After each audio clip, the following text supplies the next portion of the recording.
Good evening. Let's see, we got Debbie and Elliot are traveling. They're in Florida visiting Earl Dean. I got a text on the way from Perrytown from Whitney Harrison. It says Aunt Shirley's doing well. Her surgery was yesterday. It was from her daughter. It says she's been moved to the floor room 4201.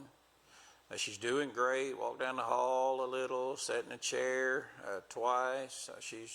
She's doing well from her surgery. She's got a lot of recuperating and healing to do, but that's good news. Good news. Funny story. I was out on the lake yesterday, and since Tommy Joe's funeral, that song, and I can't remember the gentleman's name that sang. He sang "Amazing Grace, My Chains Are Gone," and it's one that I happen to have on my phone. And, you may not know this, but apart from singing in the shower, I sing while I mow yards, and I sing while I'm going down the lake in my boat. And there were still a lot of folks out there from Memorial Day weekend. And I was cutting down the middle of the lake, and I didn't see as if some lady was over here on the dock. I don't know what she was piddling around. I think she may have been fishing, but she was hidden from me as I was going by. Of course, I'm just letting it rip, singing, going down the lake. And I got about even with her. And she nearly fell off that dock. She jumped to spin around. Sue was hollering at her coming down the lake, I guess. I don't know. It was funny. It made me laugh. It may not be that funny to y'all, but it was funny. But anyway, I got to do my rendition of "Amazing Grace, My Chains Are Gone," going around Black River Lake. A lot of fun. Y'all do that, don't you? Sing when you're just out and about doing peddling stuff? I just like to sing. All right, 2 Samuel chapter 3. Saul has died. Jonathan would have been heir to the throne had they established that yet. Eldest son ascending to the throne. He's dead. Another brother, which was only named once, I can't remember his name, he is dead. Ishbosheth, one of Saul's other son, is sort of filling the void in the northern part of Israel, some of the more northern tribes, I'm just saying above Jerusalem.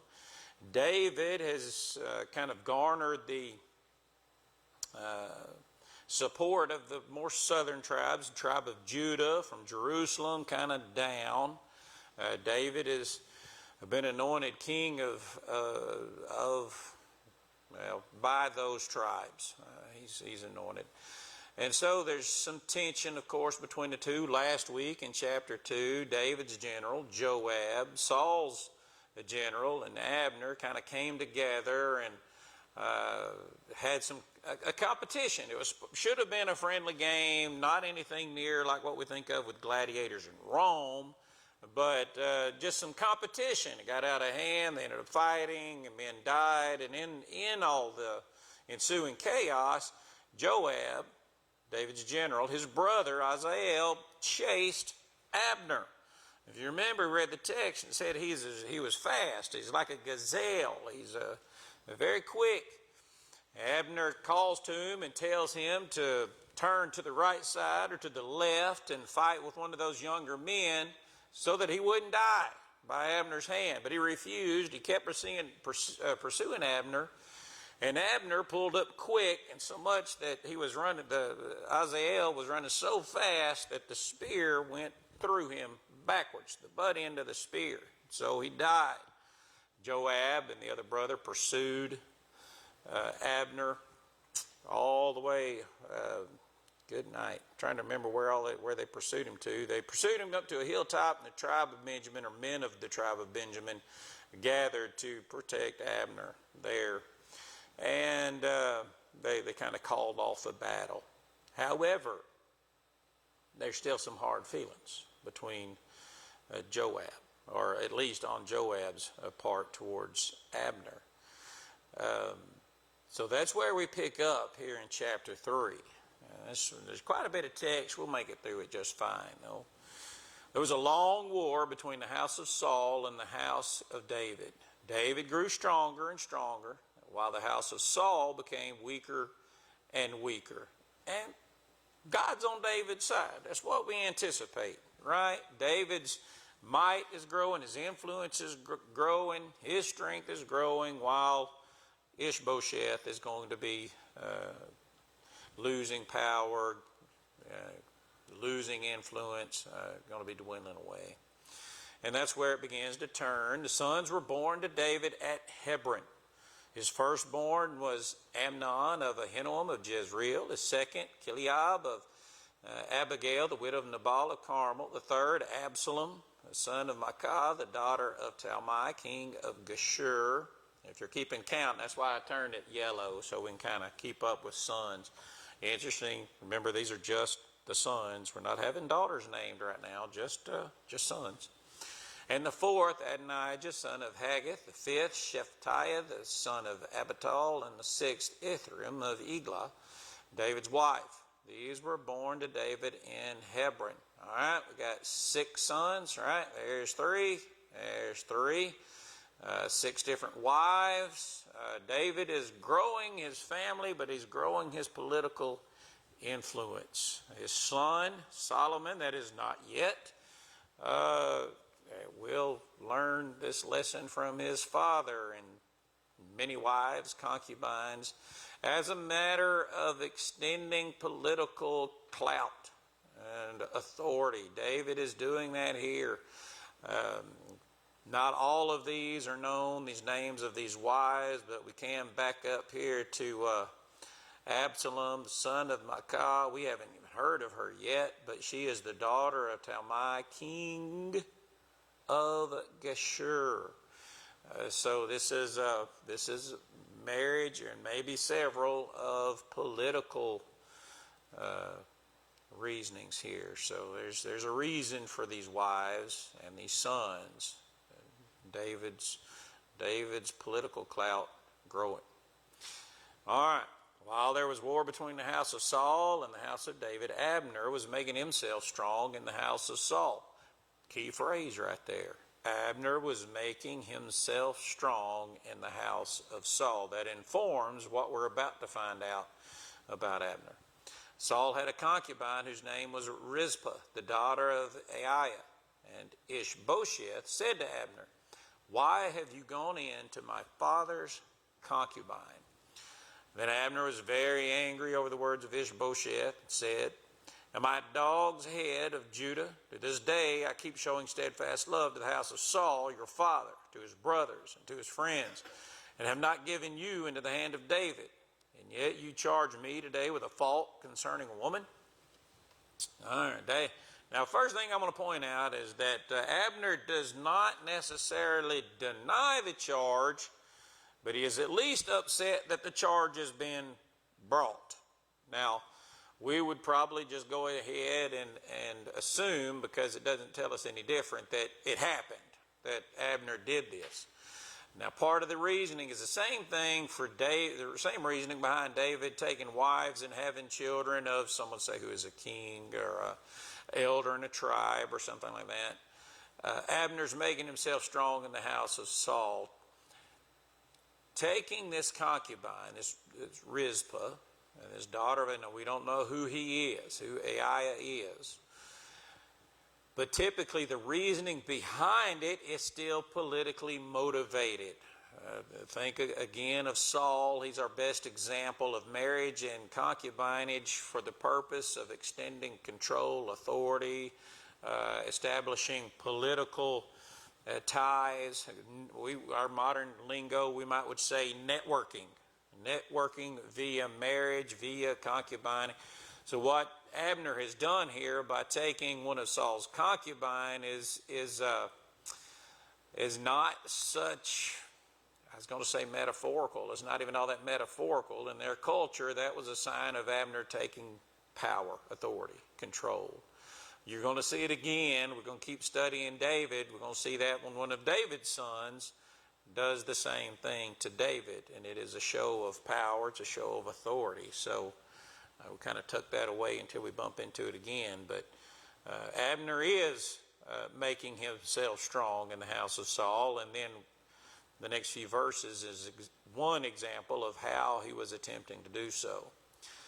All right, so he's upset that Ishbosheth has even made this charge. Down the bottom line here, verse 8.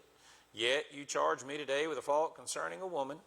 Verse 9, God do so to Abner, and more also, if I do not accomplish for David what the Lord has sworn to him, to transfer the kingdom from the house of Saul and to set up the throne of David over Israel and over Judah, from Dan to Beersheba.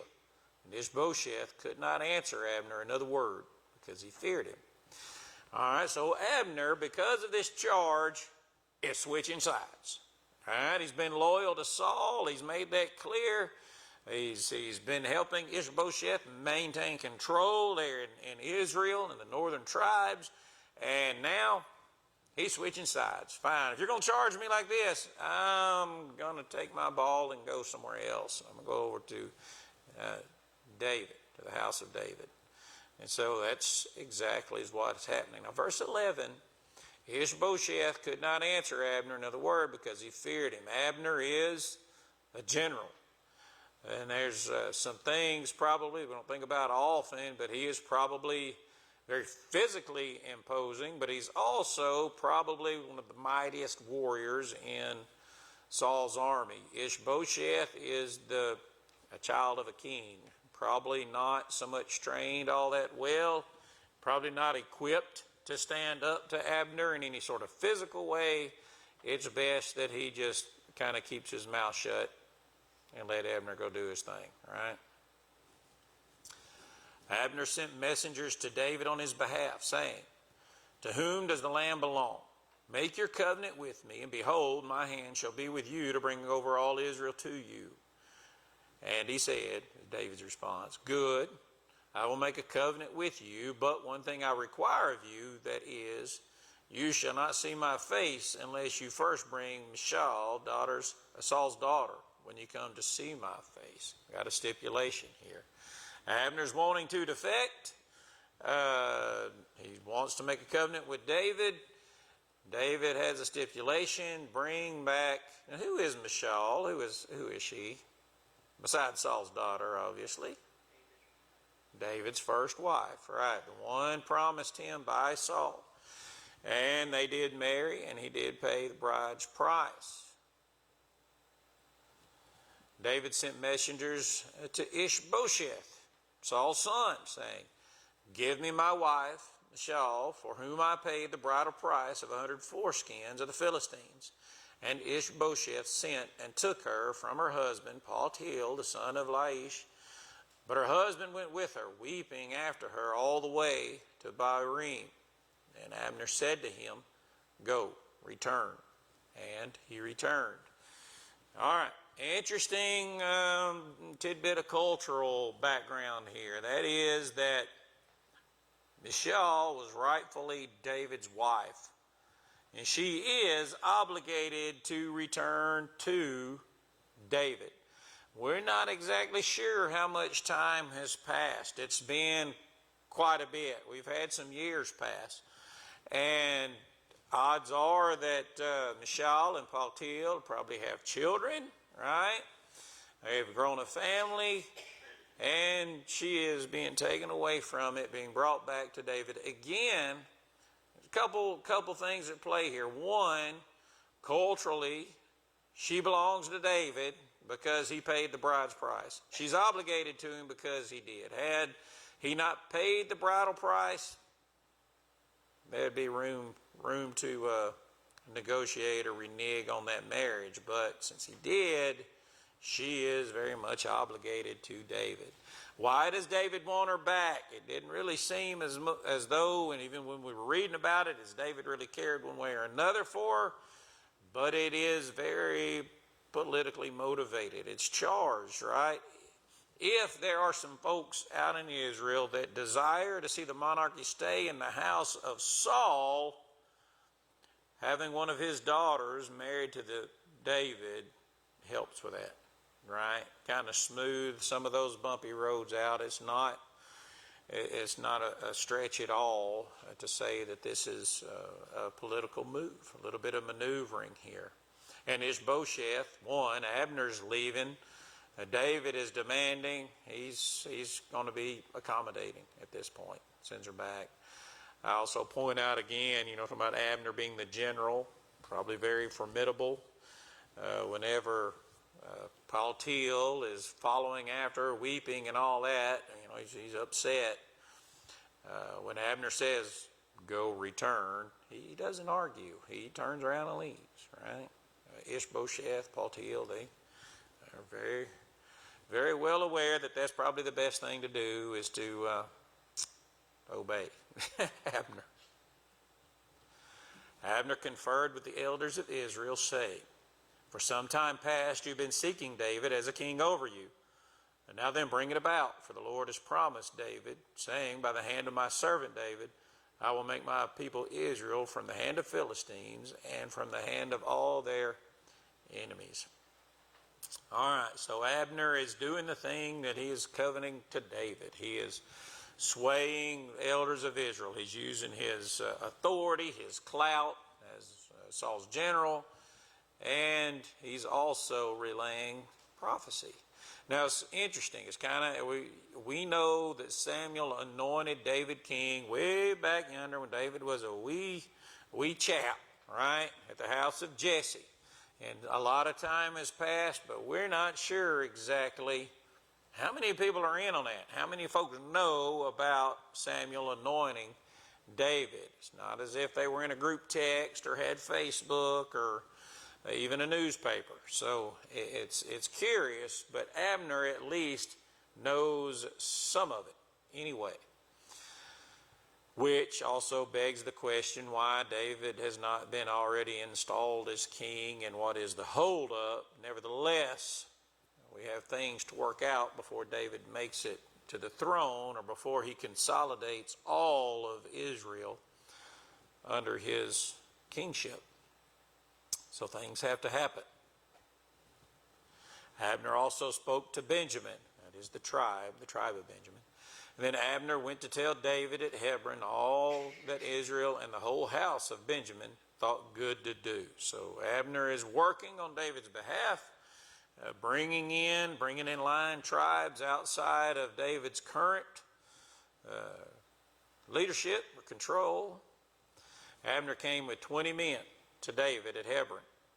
David made a feast for Abner and the men who were with him. Abner said to David, I will arise, go, and will gather all Israel to my Lord the king, that they may make a covenant with you, that you may reign over all that your heart desires. So David sent Abner away, and he went in peace. Another thing that is worth noting is that without a king and without Samuel has already passed.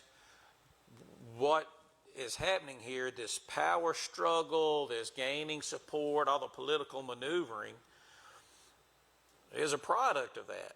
Not having leadership in place. If, say, Samuel were still alive, this wouldn't even be an issue.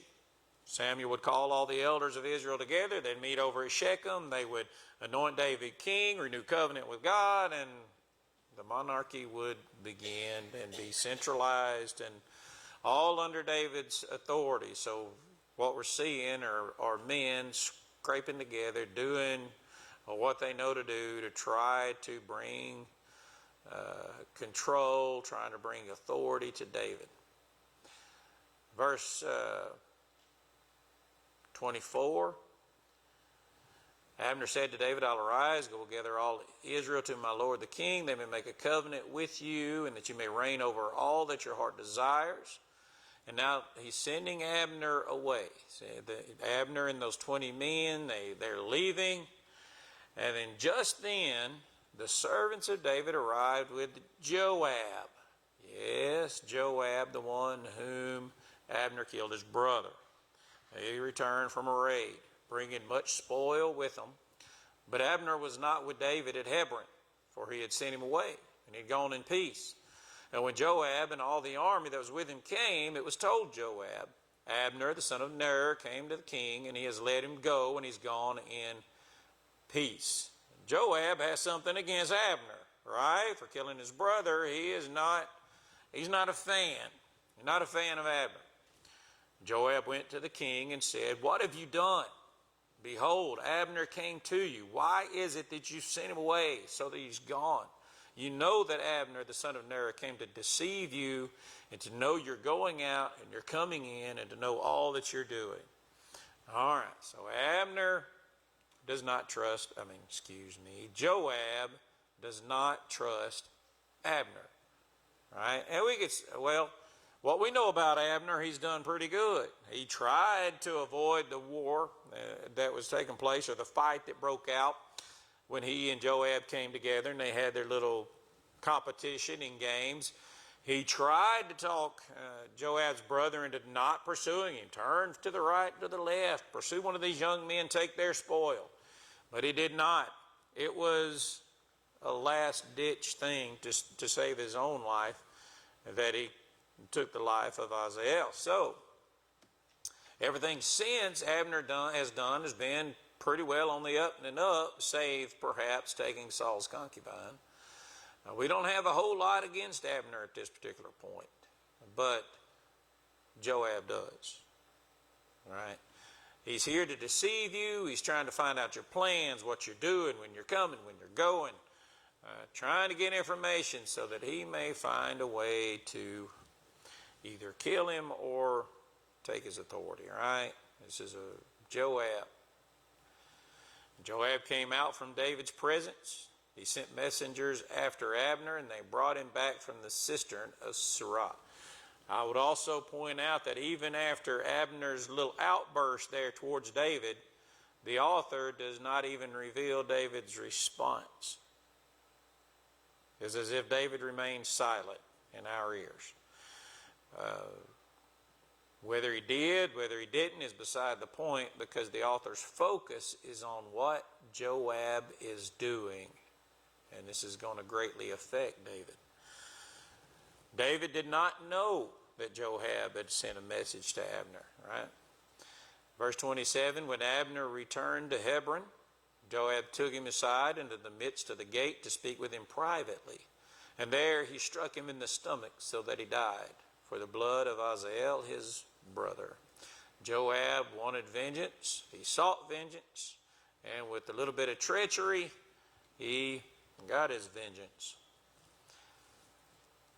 Afterward, when David heard of it, he said, I and my kingdom are forever guiltless before the Lord for the blood of Abner, the son of Ner. May it fall upon the head of Joab and upon all his father's house, and may the house of Joab never be without one who has a discharge, or is leprous, or who holds a spindle, or who falls by the sword, or who lacks bread.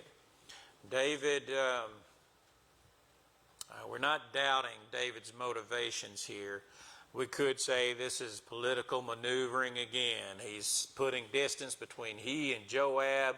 Joab has done this treacherous thing.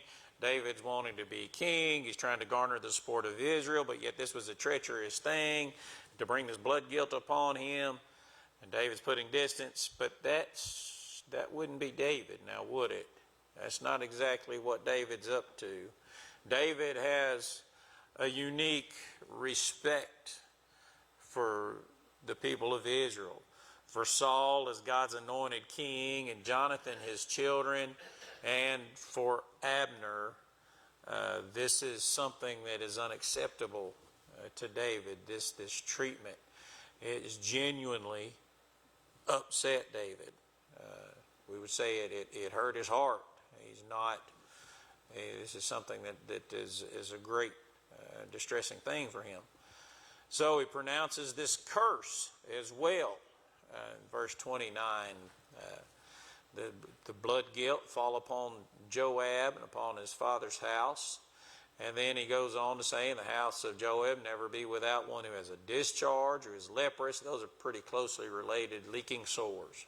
That's a pretty harsh, even in and of itself. It's pretty harsh.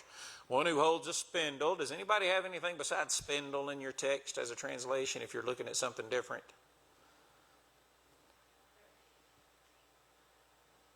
Verse 29, one who has a discharge of leprous or holds a spindle. Crutch. Leans on a crutch. Which is What translation you got there? NIV. They're softening, basically. It's sometimes the translators will use ecclesiastical words. They'll hang on to the Hebrew word. Notice in ESV here and a lot of the other newer translations use the word spindle. What this is a Hebrew idiom.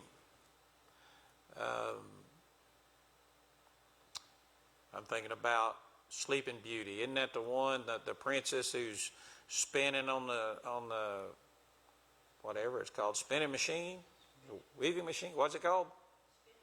Spinning wheel. Right. And she gets a splinter, pricks her finger on the spindle of it. Typically, who is it that runs a spinning wheel? Whose job is that in a household to do that? So it's a woman's job back in, wasn't it? Wasn't a lot of fellas running the spindle. The idiom is it's pretty coarse language, but what David is doing is using an idiom that means castration. You see, somebody, Joab's household would be emasculated, would be the language that we would use here. One who holds the spindle. The leaning on the crutch thing is sometimes the translators use a word that suffices but does not reveal the idiom, but softens up the language. They've done that historically for several hundred years, just to keep it a little bit more palatable for us. But David's curse here is really harsh, really harsh. One who falls by the sword, so is killed in battle, or who lacks bread, hungry. It's hungry. So a pretty strong language from David, cursing the house of Joab. There's others like it in Scripture, but pretty tough. Verse 30, so Joab and Abishai, his brother, killed Abner because he had put their brother Asahel to death in the battle at Gibeon. Just a straightforward explanation for Joab's action. It's not politically motivated. There's nothing. He's not worried that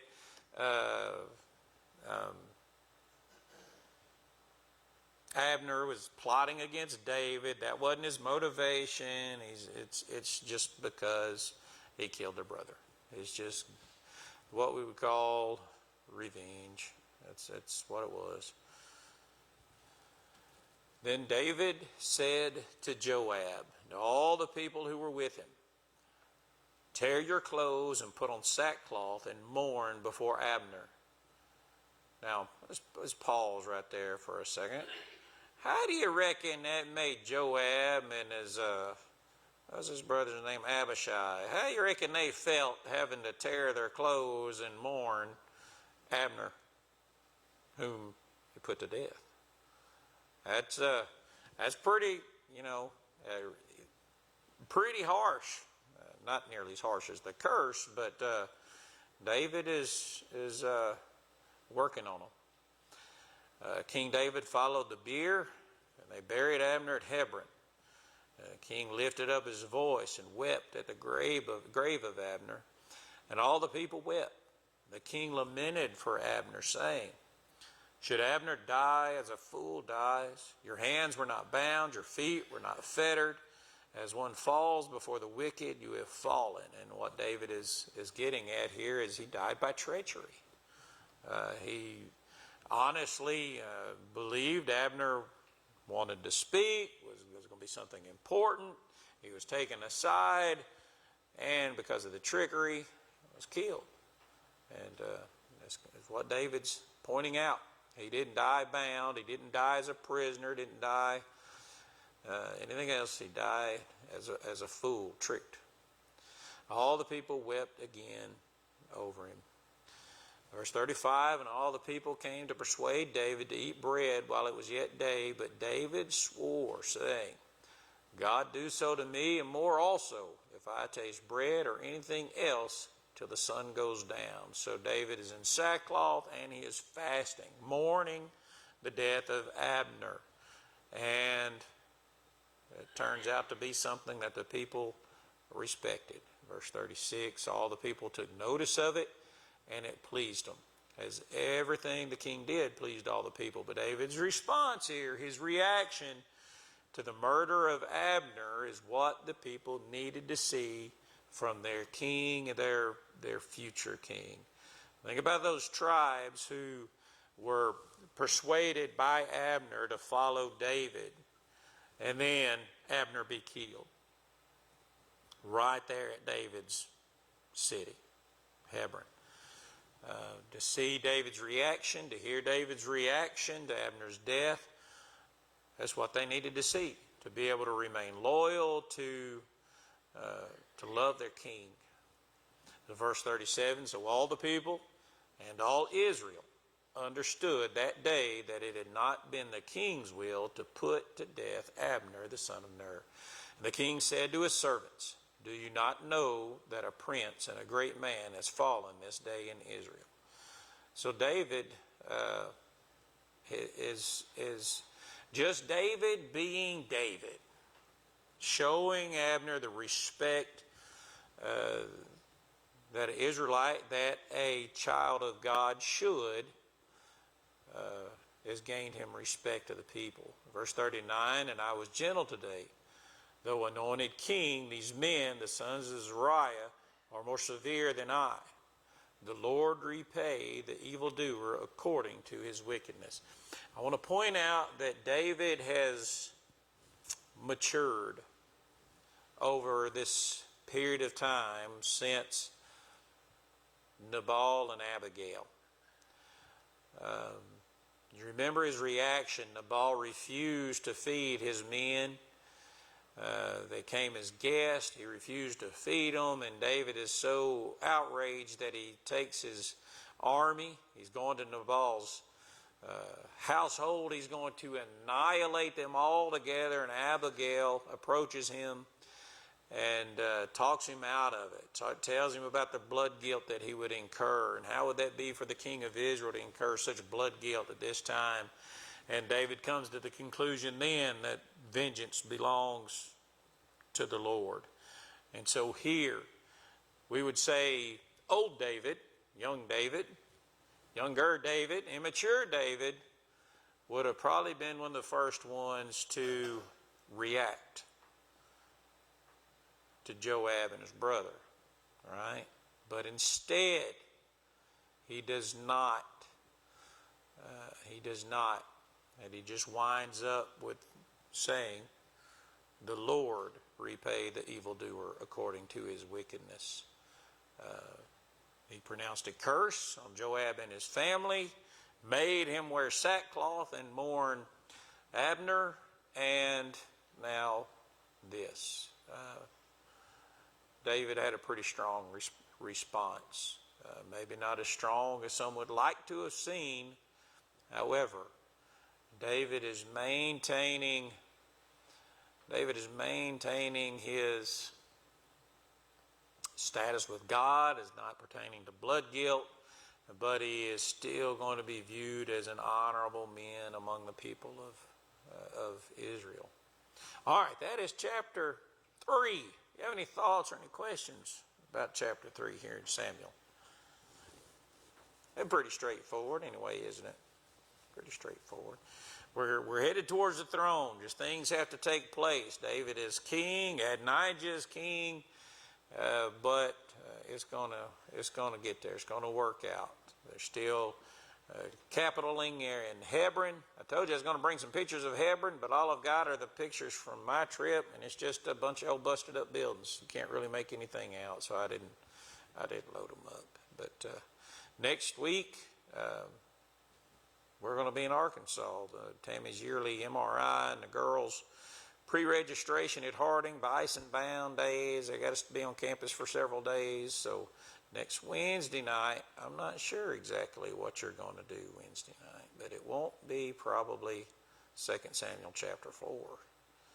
All right, that's all we got.